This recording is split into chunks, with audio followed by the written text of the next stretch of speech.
How do you help consumers answer the age-old question of what's for dinner without having to compromise on any of their personal preferences?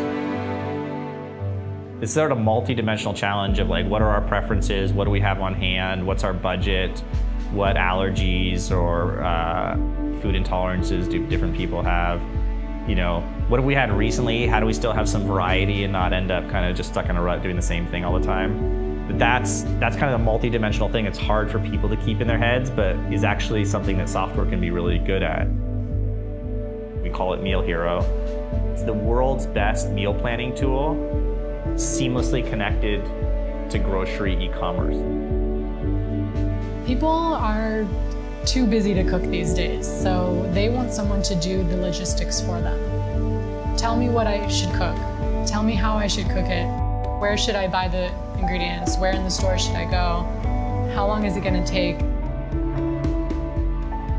Ultimately, we'd like to recreate the experience of having a personal chef and nutritionist in everyone's home.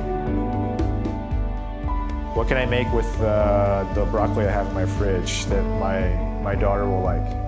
Or a nutritionist you could ask, yeah, I'd like to increase my my endurance for running. You know, what should I be eating this week to prepare for this event I have coming up? The only way to really make that dream a reality is through technology. Really, it becomes the kind of the fundamental way that people plan and shop for meals that they're going to have at home. But I hope for one day that when someone asks the question, what's for dinner tonight? They say, I don't know, let's Meal Hero it.